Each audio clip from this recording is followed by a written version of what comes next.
Inspiring Times podcast, Grounded.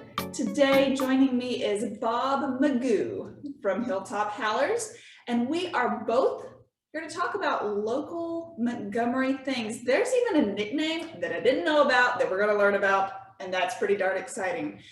So if you are new here, thank you for joining in. Excited for you to be here. Depending on where you're viewing this, we're on YouTube. Check that out, subscribe, like, comment, review, do all those fun things. And then we're pretty much on any podcast server across the board. I've worked very diligently trying to set all that up. Who knew it was such a crazy endeavor to get all those things right online. So guys, without further ado, we are going to share all things. Bob is going to share all things community oriented and how maybe you can take what he's learned and transfer it to your own community. And if that's not where you are, then come to Montgomery and see what we have to offer here. And since we're just 1 year into this military move, it has been really exciting to see how this community is moving and shaking. So Bob, introduce yourself. Tell us a little bit about who you are, where you come from. So my name is Bob McGough, and I am actually from a little town, middle of nowhere, an hour south of Montgomery, a place that no one listening to this podcast has probably ever heard of. You'd be surprised. Yeah, but Honoraville, Alabama, for those for you map lovers out there. So I have lived in and around Montgomery my whole life, mostly in South, but also in Troy, and then I've lived in Montgomery 3 different times over the years. It keeps calling you back. It's a bit of a tar pit. Once it gets its fingers in you, it doesn't want to let go. I can especially attest, relevant to you, how many military people end up retiring back to Montgomery. There's a surprising number. I think it's the property values. It's true. The state taxes and all the things that go along with living in a state. Yes, that's very true. But so I a little bit of my background is I'm a writer. If you're interested in me, the person, you would check out Tales by Bob. Anything Tales by Bob on the internet is going to be me. My website, Instagram, you name it. Tales by Bob, all scrunched together, one word. And what does Tales by Bob? I primarily write genre fiction, sci-fi, fantasy, horror, but I have my fingers in a lot of little pies. I do shirt design on Amazon. I do YouTube, like booktube videos, just a wide array of things. The Bob of all trades. Yeah, really. And then I also am the co-host of a podcast called Books, Beards, and Booze, which is currently on hiatus because we record in person like this, and we took a break for COVID, and we're trying to get everyone's schedule synced back up because one of our 3 co-hosts just changed jobs, so we're trying to find a time that works. We'll get back out there. There you go. And so that's pretty much Bob the person. So now Bob the person has taken another little tiny little bite into really the community of Montgomery. Yeah. And you have started yourself or started with a group? So it was initially me, the Hilltop Howlers. So to a little background, I used to be a member of a social club called the Plug Uglies. They're a music-based, it's what's known as a music crew. And they have chapters across the Southeast, and they support local music. And actually, like right before COVID, I left that organization. And there were certain things about the way that organization was run that I didn't necessarily agree with. And part of that was the somewhat narrow focus on music. They're by no means, they're a fantastic organization. Do not want to disparage them at all. But the focus on just music was something like, especially like me as a writer, that I felt like there's an opportunity there to kind of expand. Exactly. And so when I was initially starting this group, my thought was to start a very similar style of organization. It was going to be a social club where it was basically we get together, we party, but then we party for good, shall we say. Right. But luckily, I talked with a friend of mine that I thought would be interested, a guy named Keith Miskell, who is the head of the River Region Disc Golf Association. So he was like, I kind of told him like what the goal was and how I was thinking about doing it. And he's like, I think what you want to do and how you're wanting to do it don't match. Mhm. And he said, because he's on the board at Lagoon and whatnot. He's worked with a bunch of like nonprofits and whatnot. And he's like, I think that's the move. Work to be more of like a charity type group than a club type group. And at first I was resistant because like, well, no, this was my idea. This is why I started this. Yeah, but I have learned about myself. I'm very much a idea guy, and I really, really, really benefit from having someone around there to poke the balloon on occasion. I knew we connected on a way, because that is, anybody I talk to, I'm like, oh, we could do this and we could do this. And I have all the great ideas, but when it comes to logistics, I need somebody to say, okay, but how? Yes, connect.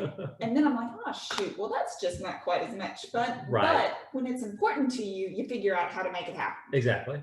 So he kind of we talked about it, and I was like, I eventually was like, okay, yeah, you're right, which it kills me to ever tell him that he's right. It's our secret. And so at that point, I was like, okay, well, I basically just started with the social media. Because for me, I have started many projects over the years, and some have done decently well, like Tales by Bob, but then some have failed utterly. And to me, a quick way to kind of gauge if something's going to potentially do well or not is how the social media starts initially. Because basically your early likes are all going to be your friends and family. And if you're not, like, some of them are just going to like it because you're their brother or their son or cousin, or y'all been friends since high school.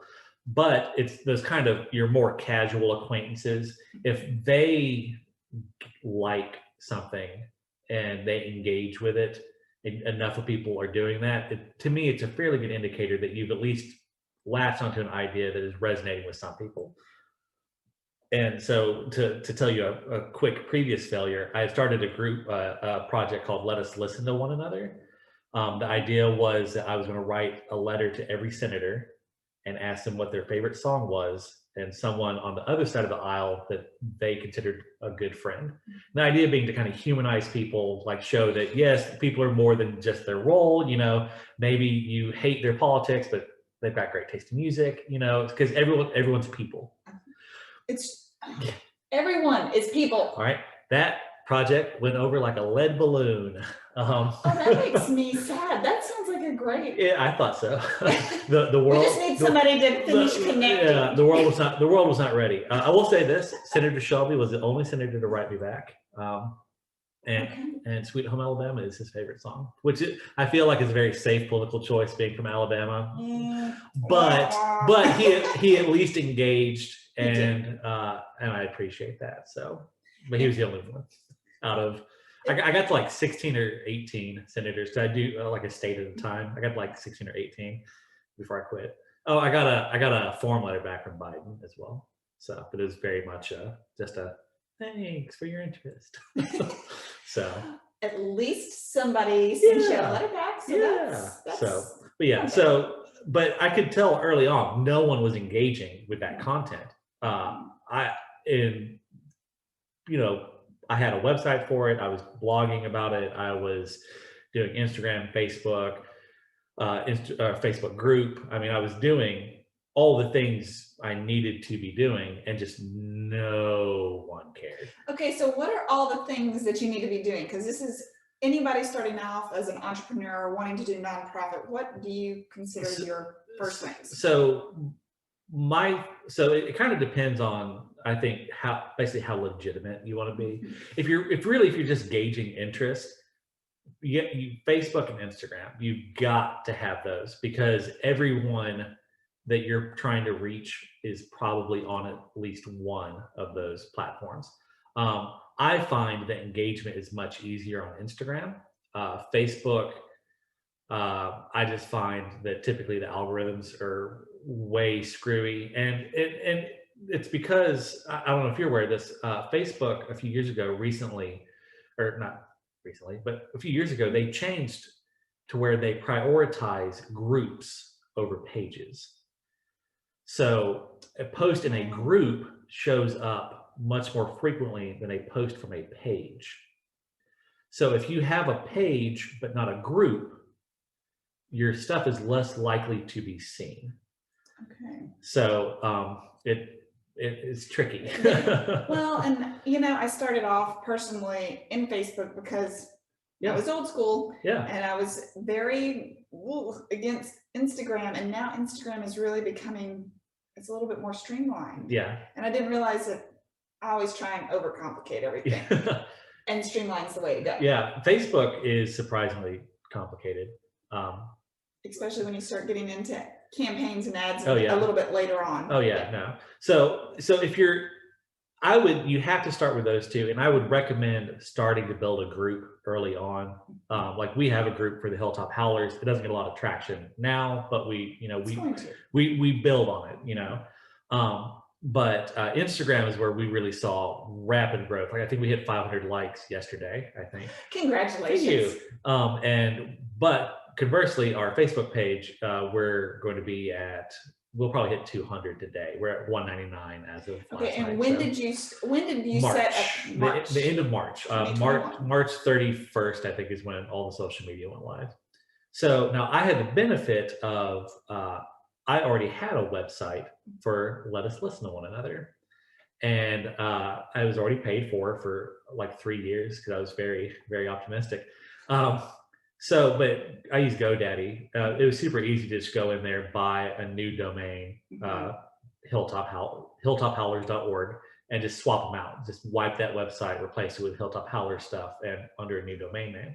So I will say that having a website gives you an aura of legitimacy. Yes. It shows the people that you've taken the next step, and especially if it's an actual like hilltophowlers.org instead of hilltophowlers.wix. Whatever, people do notice that kind of stuff.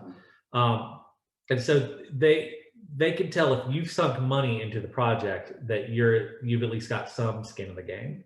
So and the other thing that I think was a really good piece of advice that was given to me a number of years ago that I've stuck with. You need to get people onto your real estate. You never know when the platforms you're on are going to change the rules. Everything that you're doing now could be fine, but in 2 years, Instagram might totally change their algorithm and your stuff is just buried. You need to be building an email list. You need to have your real estate, which for us is our website, that we direct people to. If you want to we have tons of downloads, different guides to Montgomery. We do a monthly zine. All that stuff is free. But if you want it, you pretty much need to come to our website and download it. Now, if you're on our email list, we will email it to you. But we're getting people onto our turf so that if Facebook changes, we're not totally, messed up. Right. So that's anyone out there who is trying to start something, anything, keep that in mind. Get them onto your terrain. Like, all these people that had Facebook pages with no groups when Facebook changed the algorithm, they were caught unprepared.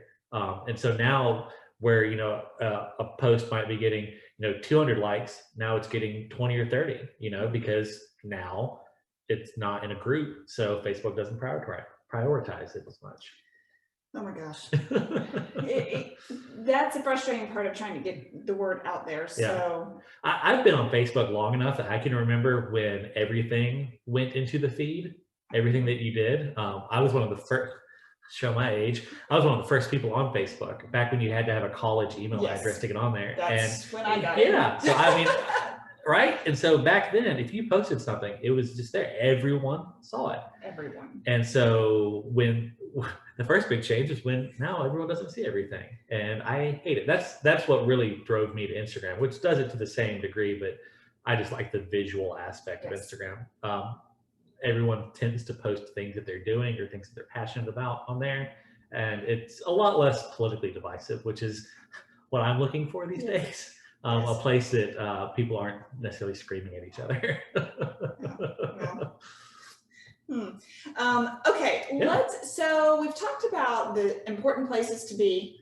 And now if we're looking for nonprofit. So let's talk about how that journey kind of unfolded in the middle of a pandemic. So basically the Hilltop Howler community has been fantastic. I'm a lot of the social media posts that I do, I tend to do 2 posts a day. So I need to take notes. But for me, it's pretty easy because one of the posts is just a picture of somewhere in Montgomery, something I was walking around. I'll do that. Like if I'm out putting up flyers, I'll just take a bunch of pictures while I'm doing that. So I have, I just took 30 pictures. I'm covered for the next 30 days. Assuming they turned out all right. I'm not a great photographer. But the other post is, I really like Art Deco, Art Nouveau styles. If you look at our logo, it's an Art Nouveau image that I've taken and altered.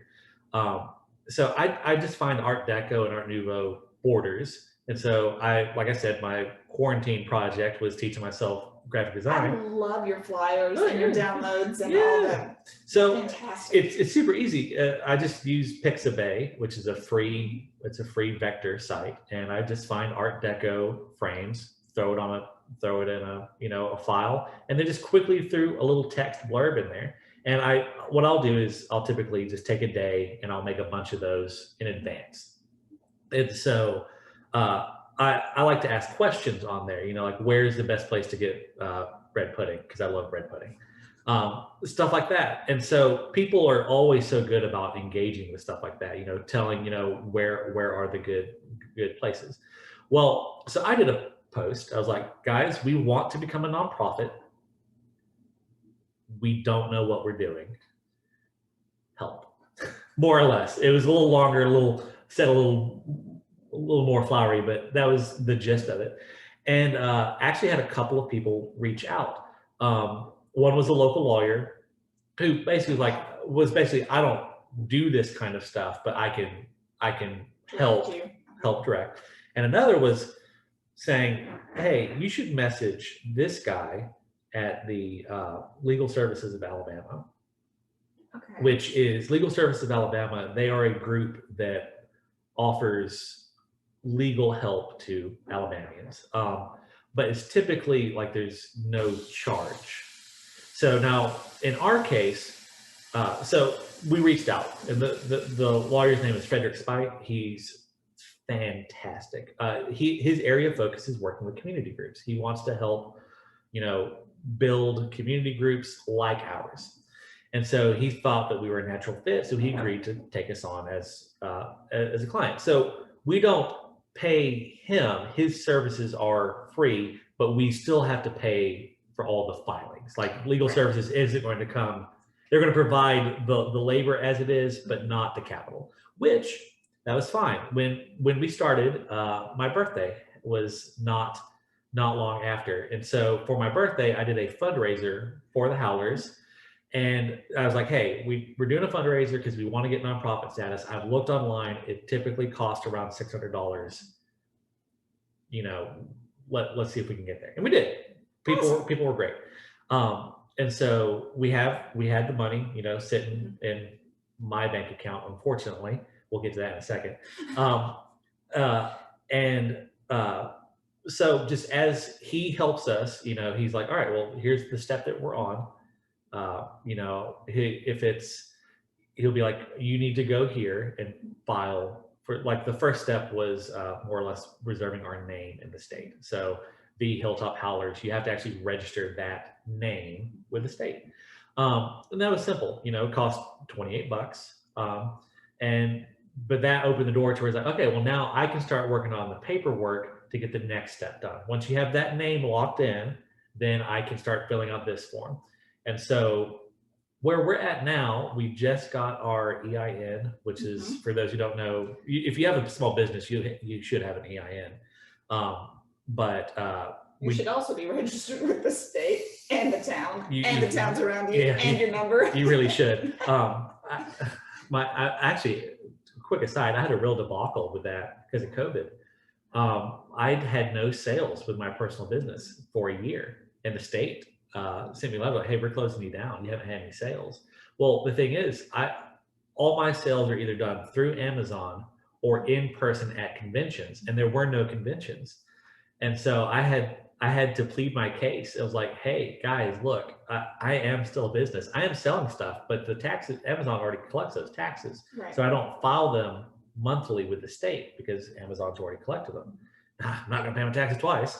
And so I'm now actually, Tails by Bob is a tax exempt entity until I have sales again. That's what I had to do to get around the whole, we're going to shut you down this. Yes, side note, trying to set up an LLC in the midst of this. Yeah. And I was waiting 4 hours on lines waiting for somebody. And I'm not saying that it's their fault. I'm just saying the logistics of trying to get some answers. Oh yeah. And I'm registered with the state. Inspiring Time is, we've got the EIN. Yeah. I believe I have everything taken care of. Yeah. But I can't still get exactly the firm answers. So here's my tip for that. If you're anywhere in the US, but I can attest to Alabama, the Small Business Administration is a great resource. I've met with them many times over the years. And they will spell out like here, they will not tell you what you should do because there's legal liability there, but they will tell you what is required of you. And they'll spell it all out. And for me, the biggest thing was I went to a tax seminar that they offered that informed me of a tax that I had never read anywhere that I was going to have to pay. And if I had gone to this workshop, I would never have known. And I probably would have gotten tons of fines for not paying this tax. But there's a business property tax basically that you pay once a year in October. The program is called OPAL, OPPAL. But I never knew about it. No one had ever told me about it. And if I hadn't gone to this tax seminar, I would never have known. So anyway, so the Small Business Administration, they will really, really help you get all the information you need. And there are, every state has some sort of group like this. A lot of them are through colleges. So I know like in Troy, it was originally on Troy's campus. And then they've since moved off. But I believe the one in Montgomery is on ASU's campus or right around it. I know there's also an Auburn small business incubator as well. Montgomery closed down. Yeah. Well, the SBA stuff, their offices have been closed for COVID. I don't know if they've reopened, but you could call, but you couldn't go in. And I'm not scared to make phone calls, but I prefer when it's real deal stuff. I want to see people's face. I want them pointing at the thing that I should be highlighting. And like this stuff is too serious. The repercussions of just dealing with fines and fees and whatnot. I just don't want to deal with that. So I'd rather start right. Strong foundation. So get going. But so the status of nonprofit now. We are a nonprofit in the state of Alabama. All that is set up. We're now on the federal side of things. So that correction. We're almost there. We have to have our first board meeting. Okay. So for Alabama, you have to have a minimum of 3 people on a board for a nonprofit. Some states it's 5, but Alabama it's 3. So Keith, the guy I mentioned earlier, he's on the board, obviously. And then a mutual friend of ours named Chris is the last. We all play D&D together. So our board meetings are going to happen basically every time we have a game night. Nice. But they're all people that really care about the area and the cause already. Like I had kind of reached out to Keith, but Chris reached out to us like that he wanted to get involved. And so so we're going to have our first board meeting. We would be having it tonight or tomorrow, but Keith is playing in a disc golf tournament, so we wish him lots of luck. But the best thing about where we're at now is we have an EIN, which is required for a bank account. That's been my biggest hurdle. The thing that's driving me absolutely bonkers is I've been having to muddy the waters financially, because all the money's been coming to me, all the expenses have been coming through me. Like, I've been paying for everything, all the money's been coming into me, and it's mixed in with my personal money, and that's not easy to keep track of. No. I keep a spreadsheet, but when I look at my bank account, I see, oh, well, I've got X in there. Oh, well, I got to remember X amount of that is not mine. Right. So hopefully today I'm going to be able to squeeze in some time to go by Guardian and try it. I have no doubt that the way my luck runs, I'm going to be missing at least one piece of paperwork So, I need. I just set up ours. Yeah. Due to COVID and us thinking we were going to move, and then Yeah. Anyway, since workshop happened last night, our succulent workshop, which went great. Yeah. Now real things are beginning to happen, and it's not just like being paid for a service, which can be, please, we are not financial advisors. We take no responsibility for any of this. We're just giving you ideas of what's worked for us. Yeah. So disclaimer. But the things you need are like the articles of incorporation, yeah, and the EIN. Ours is a certificate of existence, I think, is the nonprofit version of that. And your EIN and the driver's license and and social security number. I'm hoping I've got everything with me that I think I'm going to need. But so hopefully we'll have the bank account open, because, like, for example, we're hosting a market day on July 17th. I'm very excited about this. And vendors are wanting to give you money. Well, and I finally just had to just take the plunge. Like, look, here's my personal PayPal. We're just going to do it like this, because we can't, because we had to pay for all the stuff up front, the insurance on the event, the porta potty rental, all that had to come up front.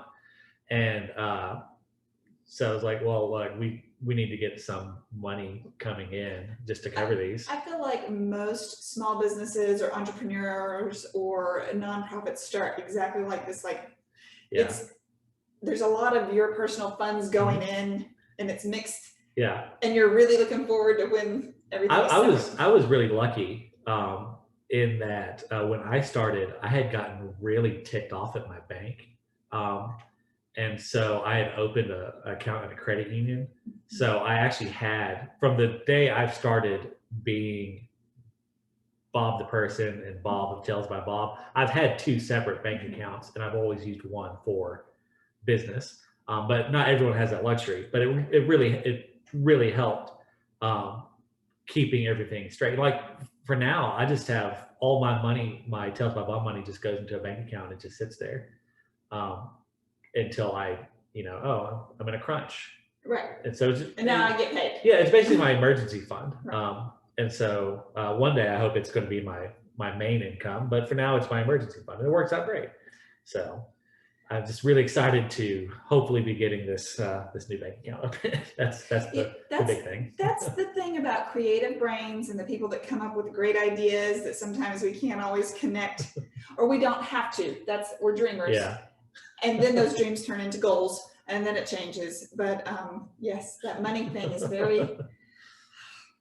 I need a person for that, not necessarily me. And that's the thing. Like, when you're starting out, I mean, we dream of one day having an accountant, but you're not quite there yet. No, I am far. And that's the thing, is like I am blessed with the time that I can.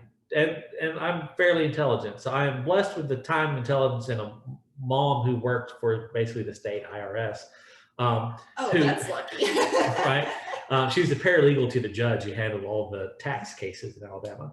And so I am blessed that I can normally figure this stuff out, but I'm also not at the point where I really would have to bring in an accountant. luckily, because nonprofit, what's the tax implications there? I had no idea.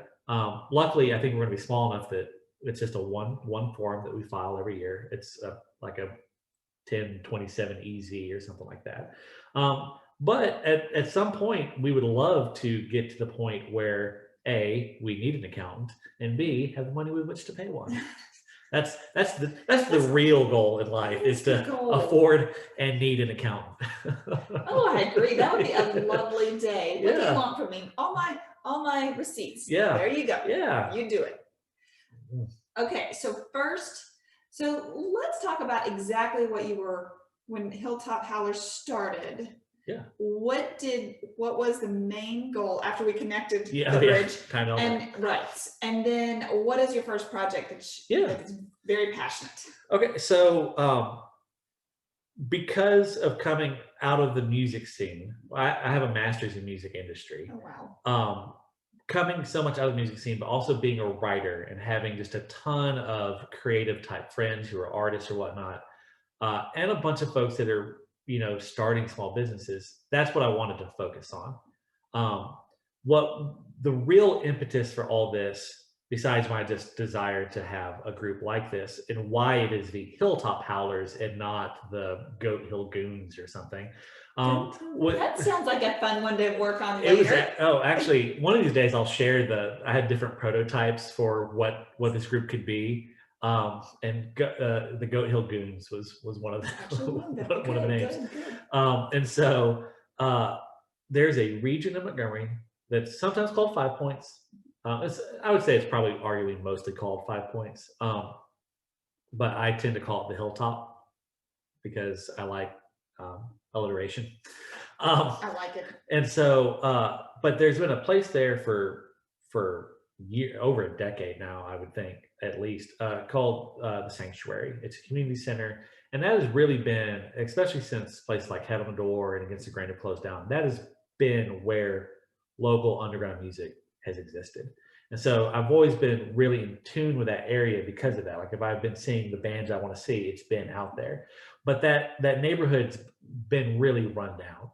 But over the past few years, people are starting to come in and really try and do stuff with the area. And it's got me really, really excited, like to see these formerly abandoned buildings come to life. And basically the dream here is I am a weird guy. I'm an unusual character. And there's a lot of folks like me, but Montgomery doesn't really cater to us. Montgomery is, for better or worse, a fairly, I would say, straight-laced kind of place. And straight-laced kind of places tend to be what make the world go round. So, but the weirdness adds this really, personality. Yeah. So the dream is, if you've ever been to like a 5 Points, like in Birmingham or Atlanta, well, the dream would be to have like that kind of area. That's a little more alternative, I guess you could say. The dream, my personal dream would be that there's, a nice little bookshop up there, a record store, a couple of like dingy little bars, that kind of stuff up there. Some restaurants like that. That's the dream for me, is to have an area that you could go spend all day up there, and that it really kind of catered to the artsy community. The artsy community. Yeah, that's a great way to put it. So being military, that we've only lived in one other place that had this scene. And if you had asked me if this would have been the place, I would have laughed at you because it wasn't. But Little Rock, Arkansas is very artsy. Okay, that's married life. I lived in Asheville, North Carolina too. Oh, Asheville is got a great scene. The counterculture, and I was put off at first because I hadn't grown up. And that I was very straight-laced and in the country and great. So when I went there, I was like, what is happening? I kind of like it. No. This is exciting. And Little Rock was the same way. And to this day, we would tell you that we haven't been here long enough to say this is home. Yeah. But Little Rock had great food culture, great drink culture, great art community. There was a lot of homeless also in Yeah. Little Rock. So there are a lot of similarities. I'm just Yeah. hoping we can punch up the downtown. Yeah, no, that's and so the Hilltop area got me really excited, and so that's what we kind of decided we would focus our effort. And our dream is that some of these small businesses that we're helping, that we eventually help them to the point that they move onto the Hilltop. That's kind of that's the dream. But so for right now, we kind of thought like, well, what is something that we care about that it's not going to cost us money, because we don't have money right now. We have money. We have money to get nonprofit, and we're not trying to raise any more until we are nonprofit. And so busking. Busking, guys, I learned a new term today. Okay.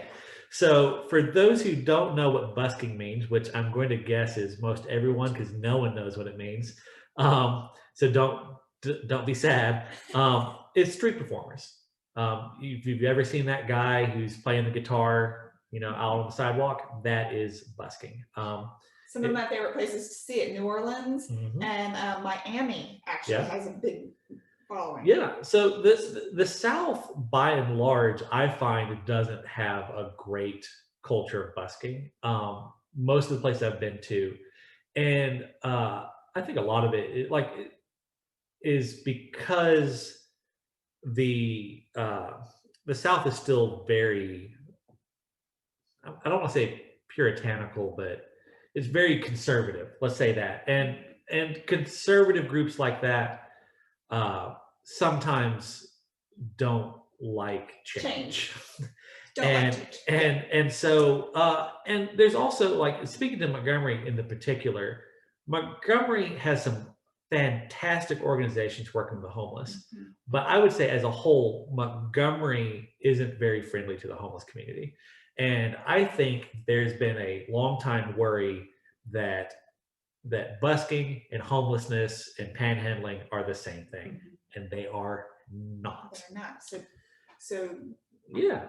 So definition us. Yes, it basically, if you are out on the street corner performing, you are busking. If you're out there performing with the expectation of receiving tips, you are busking at that point.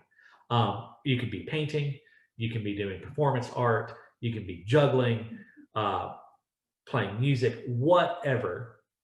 That is busking. And I think that is something that we want to build up downtown. We want downtown to be a destination. We need busking in Montgomery.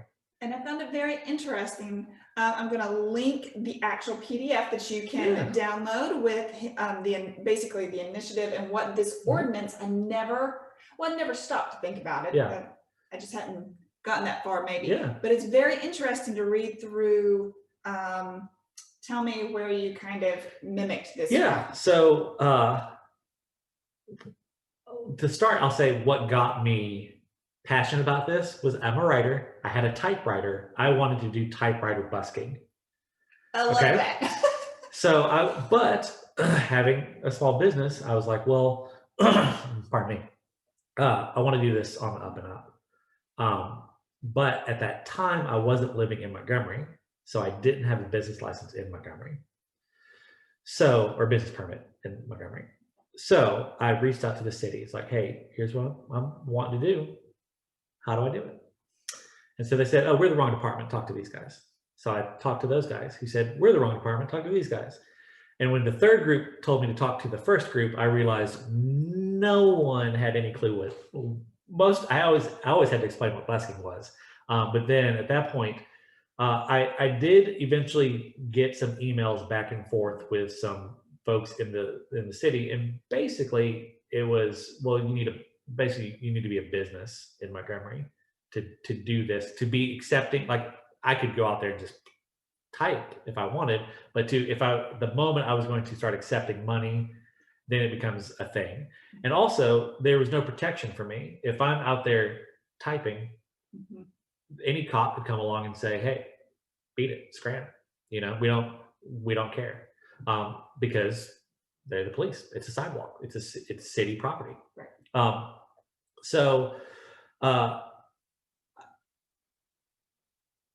so it frustrated me. So we want to find a way to make and so I looked online. it legal Yeah. and right. Okay. So the more I get involved in local government, I'm not involved really, but I've started doing a lot of research. And it's fascinating. Every city's code of ordinances is online. Basically, you can go look at any city you want and see what their ordinances are. And so I just did a search for just trying to see places that are like Montgomery that have busking ordinances, and who I thought was doing it well, who I thought was doing it poorly. Um, and so Atlanta doesn't have a great busking community. Like I was reading online, there's a lot of issues with there. Mhm. Well, in searching, I just stumbled on Columbia, South Carolina. Um, When I read that, that was well, interesting. and so the reason it popped up on my radar was because there were several news articles about it. The initial ordinance that they came out with, everyone all the buskers hated it. There was no ordinance. They were going to do an ordinance. The people who would have been using the ordinance did not like it. So it got critiqued. It got, they finessed it. And I thought, broad strokes, that it would be a good, it's a capital city like us. It's in the South. I've never been to Columbia, South Carolina, but I feel like it's probably vaguely Montgomery-esque. It is on the drive-through. Yeah. Okay. So I thought that it would probably be a decent fit. And when I read over it, there was a couple little elements of it that, if I remember correctly, just didn't apply to Montgomery. I think it was dealing with specific areas or something like that. But I just took that ordinance and replaced, the city of Columbia with the city of Montgomery, but also the equivalent, they didn't have a business license division. They had a something else division. So I was just going through and finding the Montgomery equivalent of that. And the whole idea here is this is an ordinance that is fair to both sides. It doesn't allow just willy-nilly, you can set up and do whatever you want, wherever you want. There is a permitting procedure, but it's fairly open. As long as you're not doing anything dangerous, you can do it. As long as you're not doing it too loud after 10 o'clock at night, you can do it. And the permit is, I think it's $15 a year, which really is just a nominal fee to to make sure you've checked in. Well, yes, and I think the real reason there is because you can revoke if people mess up, you can revoke the license. Getting the license so that then if they mess up, you can revoke the license, and then you have a method by which to really kind of keep the streets safe, as it were. So that's what we're trying to do. We don't know if this ordinance if the city is gonna like this ordinance. I'm getting little traction so far. Well, I'm very annoying and very persistent. So and you can check out that ordinance in the write-up on hilltophowlers.org. Yeah, you can go there. And we actually have a form at the bottom. If you've got a second, just fill it out. And it's very, very biased in favor of the ordinance because we did it, so we're biased. But it just asks, questions like, would you, do you like this ordinance? Do you, would this be appealing to you as a busker? Those kinds of questions. And one of these days, I'm going to get in front of someone important, and I'm going to have this this info. I've so far emailed every city council member. I've emailed the Department of Cultural Affairs. I've requested a meeting with the mayor. I'm still waiting to hear back on that one. But what I love about this is that if you're a non-creative, so maybe you're, I don't know, down the engineering side, which they're creative in their own rights, but we're talking art, like painter, writer, musician. We need outlets. And this, I think, especially, I think it's very interesting to dive into this, because if you've ever watched a street performer of some sort, it can bring so much joy just watching this talent unfold that you did, that you just didn't even know. So I think it is definitely worth getting in front of the people, figuring out what that looks like. And then when you do have the ordinance, it makes it tries to keep everything a little bit more streamlined. And so I have been told, I emailed with, I think it was the chief of staff of the mayor, that the mayor wants a busking ordinance. That the plan was to do one, but then COVID happened. Obviously, Right. there are much more important things to be focused on. Yes. But that he is interested in this. And so at this point, my concern has shifted from will we get an ordinance to will we get an ordinance that is fair? But I love that you took the time to find something that was working or has worked and really kind of honed it into what's right here. What my dream would, I don't know if any of y'all have ever been to Vegas, but I think they have the best. If you've ever gone to Fremont Street, they have circles in Fremont Street that just like circles in the cement, basically. And if you're inside that circle, you can do whatever you want, basically. You don't need a permit or anything like that. You show up, and if you're in the circle, you can do whatever. And it's just all that way, just lined down Fremont Street, but they're spaced out enough that, people aren't, crowded. But because of that, Fremont Street is really a destination. Like, it's not down there on the strip where the main Vegas attractions are. It's in old Vegas. But if you go up there, it is crowded at all times because it's such a vibrant street culture. You just go up there just to see what people are doing. And we could have something like that in Montgomery, not now, but long term, because right now we don't have a busking culture at all. We need to get an ordinance in place, and then once we get the ordinance, the Howlers, our next project, is going to be getting people signed up. Like we really want to, promote people, maybe do some sort of street festival or something like that. But once we start getting people that they see, hey, I can do this, more and more people will start coming out of the woodwork to be a part of this. Right. Oh, that's super. I mean, that is very exciting. Yeah. Fingers crossed it happens soon. I'm waiting to hear back from the mayor's office if I get a meeting. My step after that is the city council is now allowing you the public to speak at the to like come in and broach their own topics at city council meetings. Every Montgomery city council meeting of any type is on YouTube, and I watch them religiously now that I've learned this fact. It's fascinating to see local government at work. It's everything from the architectural review board to the planning committee to the city council meeting to the city council work groups. I watch every video. Guys, like now I can treat it like a podcast and just listen in. I don't like reaction videos on YouTube, but I've seriously considered doing reaction videos to the city council meetings because to me it's fascinating. Just to actually see local government working. We could go down a whole rabbit hole on this topic, but a lot of times we'll hear, especially last year and all the everything. But there's a reason that sometimes things don't happen and the general public don't know, and they're not privy to know, and military is the same way. Why didn't that happen? I don't know. Yeah. But you're right. Listening in, you're like, oh, I didn't think of why that was Every time I've watched any of these videos, I have learned something about Montgomery that I didn't know. That's such a great tip. If you were plug into the YouTube city council. It's like I think it's Montgomery CCC, I think is what the YouTube channel is. But if you go to Montgomery's website and you go to the city council tab, there's a link there that'll take you to the YouTube. And even if you don't have time to watch these videos, which you should, they're fascinating. The city council agenda is they upload that ahead of time, and so you can see like all the places that are trying to get liquor licenses. The different ordinances that they're trying to pass, things like that. Like it's all there for you to see. You just got to look for it, and that's the thing. I never knew any of this stuff existed until I started like, oh well, I want to work with the city, not against the city.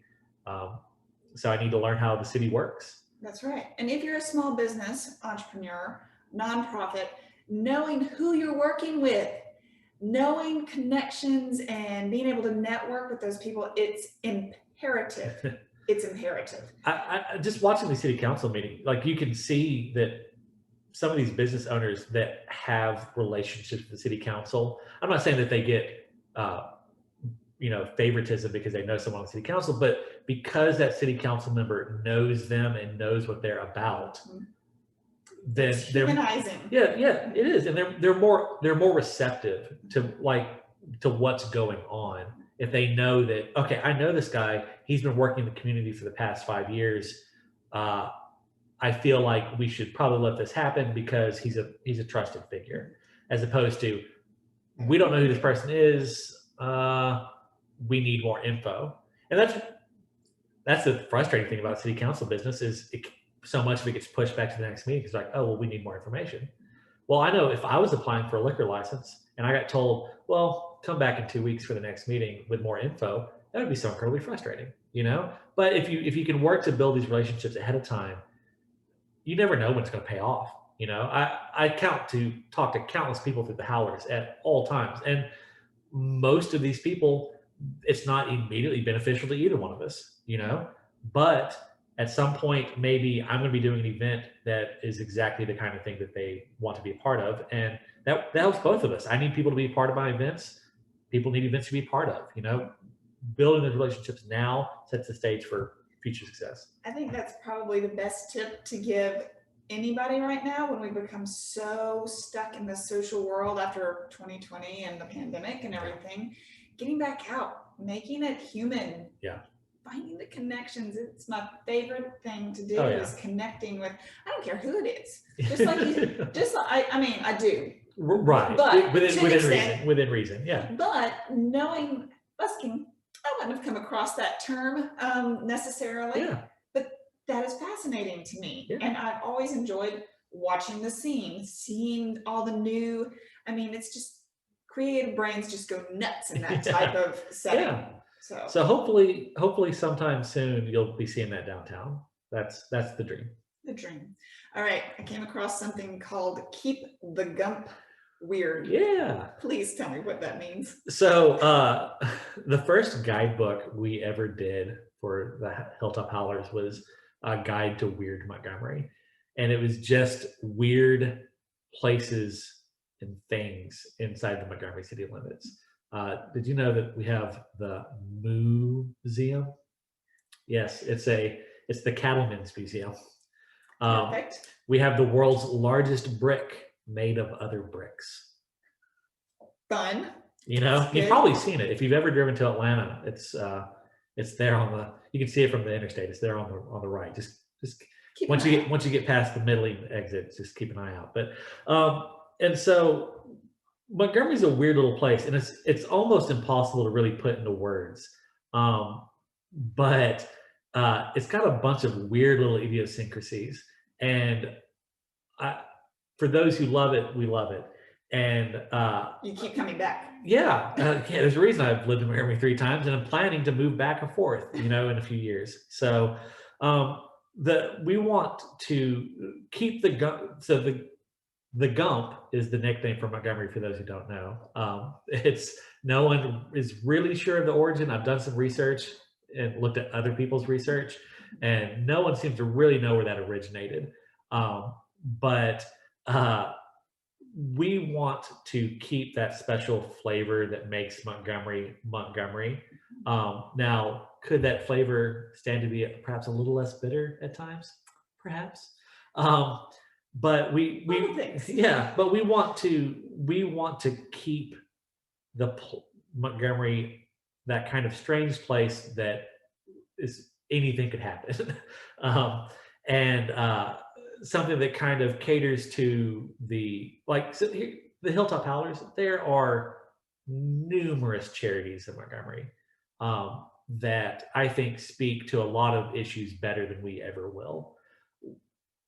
How I view us is we are that weird little group off to the side that tries to work with everyone. So we're that safe space for the weirdos, but also just any sort of creative or artistic person. We don't care what your background is. I just know, for me, some of my friend groups, for example, I'm a big proponent for mental health care. Everyone should be in therapy. I actually was blessed to finally just get started back this week, in fact. And so, but I have had, I would say the majority of mental health care in the Montgomery area is religion based. And this is not a knock on religion at all. But if you're not religious, you don't want that. If you're a non-religious person, you don't want your therapist telling you to go to church. just straight up.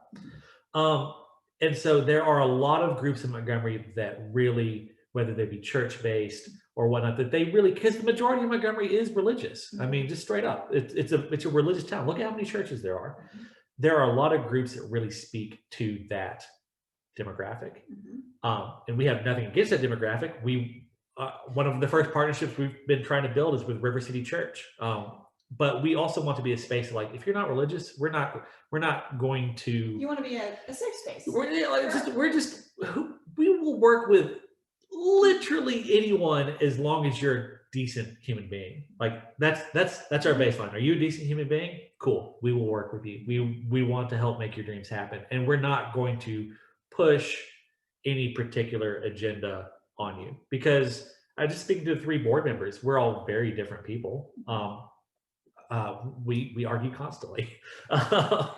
And so, but we just want to be that place that we're a little weird, and if you're a little weird, come on, we're here for you. We're going to keep the Gump weird. Not all of it, just a little. We're just trying to get one really weird little nook and cranny of it, so. Well, I think that's really where some of the best ideas come from, are the people who don't think exactly like the rest of the group. So that's what adds that spice. Yeah. Oh yeah, like we're definitely not going to be a homogenous group. We just looking at the people who've signed up for our market day, it's a wide array of people. I don't know all of them, but I know a fair number of them. And there are people that are very left. There are people that are very right. There are people who are politics. What's politics? There are religious people. There are not religious people. There are some of our artists are very, very unique, weird artists, and I love it.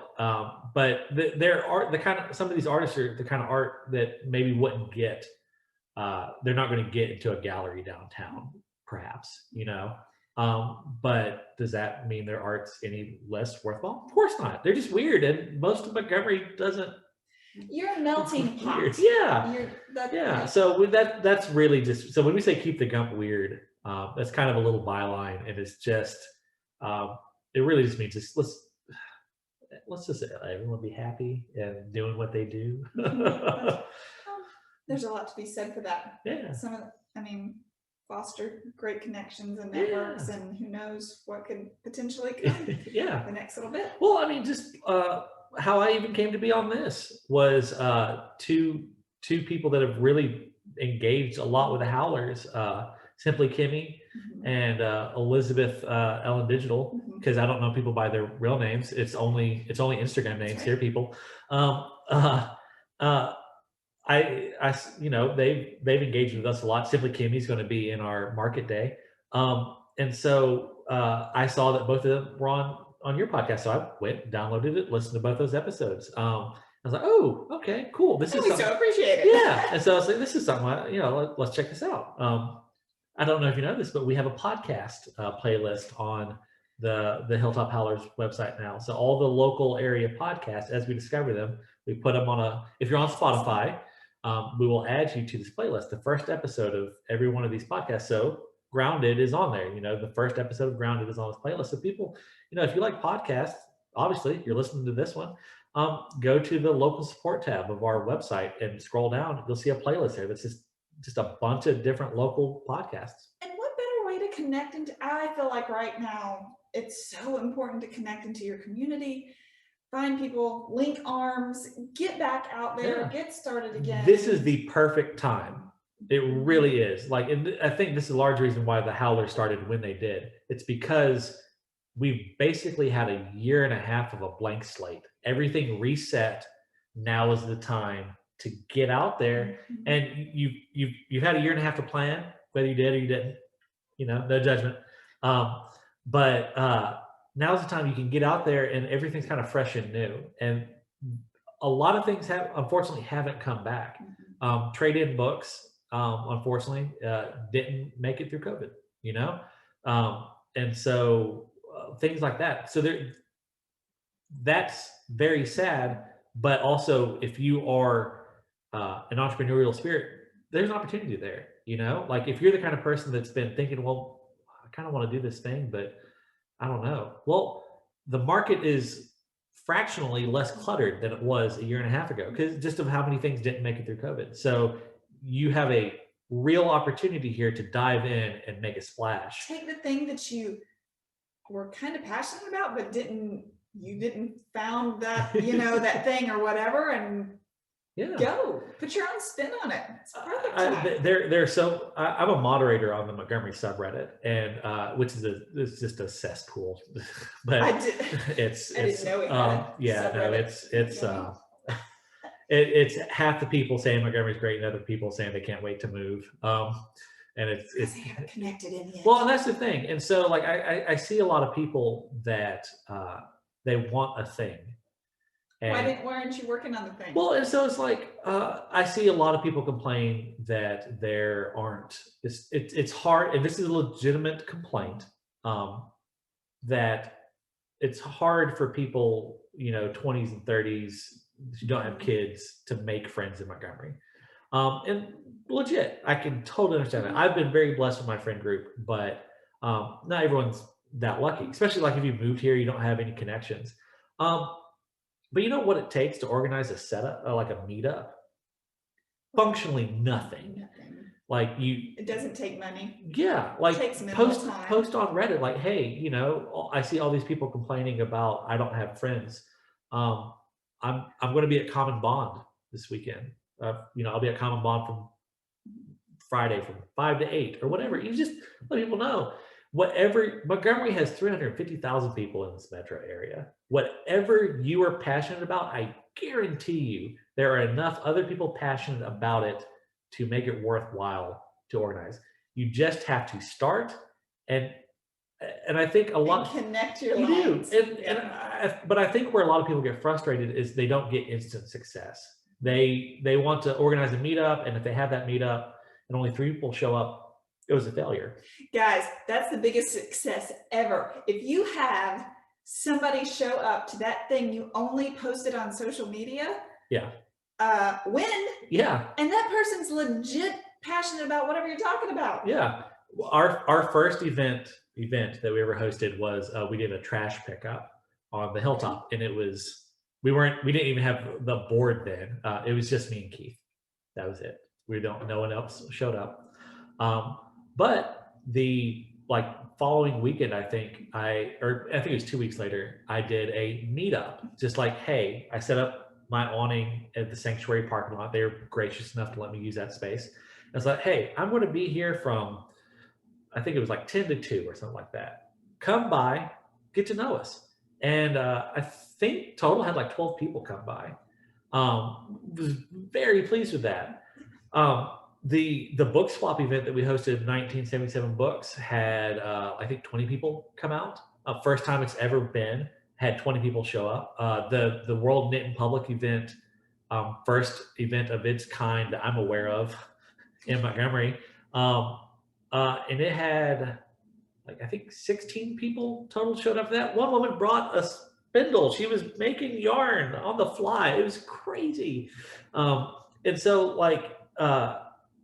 our first event, no one showed up. And if I was to be like, oh man, no one showed up, granted it was picking up trash. Just not a lot of folks are looking to do that. But still, I was like, our first event, no one showed up.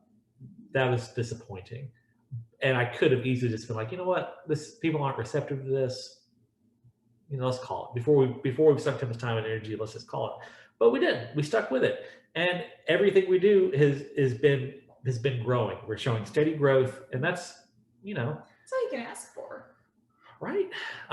The market day, I think, is going to be that's going to be the big one. So how many people do you have right this second? And so has it closed? I'm going to tentatively say we're closed for new vendors. I'm going to the space now to remeasure. I'm going to see if we can't pack some more people in. But we were shooting for 14, and have given me money. We have 12, and I have 5 people on the waiting list. Well, 5 people that I haven't told them that they're on the waiting list that I could, in theory, be getting money for at any time, because I had a number of people that waited 2 weeks and didn't get me money. So I assumed that they had lost interest. And so we may be slightly overbooked. But I'm very confident that we can rearrange the space. I just planned on a double row of booths. I'm thinking we're going to rearrange to a more L-shaped. It's going to give us probably about 6 more spaces if I've done my measuring right. But I'm going to go measure and double check. So how the turnout goes for that's going to be, I think, the biggest indicator for how well we've done as a group. I'm really hoping for a great turnout so that, because we want to do this periodically. You know, it's not going to be an every month thing. This is too much for me to handle to do every month. But every quarter, I would love to be doing this every quarter, or maybe 3 times, you know, spring, summer, fall, you know, something like that. Okay, so where is it going to be? It's going to be on the hilltop, of course. So the people, so Goldthwaite Street, for those who, I feel like I don't really know where the hilltop is, or I don't really know where 5 Points is. It's Goldthwaite Street. Simple, full stop. Goldthwaite Street is where all this is happening. And it's kind of in between Cottage Hill and downtown. I think technically parts of Goldthwaite are considered Cottage Hill. I think the Sanctuary and Winter Place are considered part of Cottage Hill, but the rest of it's not, as far as I know. Maybe one house, but anyway. And so, but it's really kind of too far to really be considered downtown, I think, because there's a bit of a gap there where there's not a lot. So it's definitely not on a lot of people's minds. But where the 5 Points are, there's a civil rights monument there. And right there is the Hilltop MGM building. It's this building that 2 guys have come in, Will and Andrew. They bought it and are renovating it. But the first business to move in is Seville Salon, which is actually where I will be as soon as this is done recording. I'm heading there to get my hair cut. So Seville's great. They're the alternative style salon in Montgomery. They're fantastic. But when they bought that building, they got this large green space behind the building that was included. So there, it's technically it's 410 Clayton Street, but it's really the big grassy lawn behind Seville. And so it's going to be fantastic. It's going to be great. The real benefit to having these extra vendors, though, is we do not do this to make profit. We are so all we did was the cost of the insurance was $180. The cost of the porta potty rental was $150. So we took that money, divided it by 14. Boom. That's what we're charging folks. And so, you know, no profit here. So if we have more than 14 vendors, which it's looking like we are, that money is going to be used to book musical acts to come play, to add to the, we got a couple of acoustic acts in mind to bring out. And so that money will go to that. So July 17th. Yeah. What time? 9 in the morning to 1 in the afternoon. We will have a food truck. We are going to have a cornhole set out there. We're going to have a disc golf putting green. We're going to have some musical acts. It's bring the whole family. Like, we're trying to make this a family friendly event. There's going to be a grassy place for kids to play. Bring a chair, come listen to some music, and Moore's food truck is who we've got. So they've got some fantastic food. So you can get you some lunch, listen to some music, buy some great stuff. It's going to be fantastic. Bob, I think we have covered a big old chunk. A bunch. In a short amount of time. And Yeah. I thank you, number one, for reaching out. Yeah. I appreciate you having me on here. I was real worried because like the past like 10 people on your podcast were all women. I was like, maybe it's only women. But I'll say this, like, just from the Hilltop Howlers perspective, looking at the insights, close to 70% of people who follow the Howlers are women. The female community in Montgomery is so supportive. Just they're constantly reaching out, supporting each other. Guys, step your game up. Yeah, you're gonna step up just a little bit. Come on. Come on. Well, I appreciate you being here. Yeah, it's been fun. I'm so glad that, like, besides Christopher, the husband, first male, so keep them coming. Yeah. Reach out. Not all women. This is about community connection. And when you're military, you have to find that wherever you move. and that's what we're doing. So guys. Fantastic. All right, well, I will link everything we talked about. It will be in the show notes. So if you're looking for that, great, look there. Definitely like, subscribe, go to the website for the Hilltop Howlers, and until we meet again. Yep.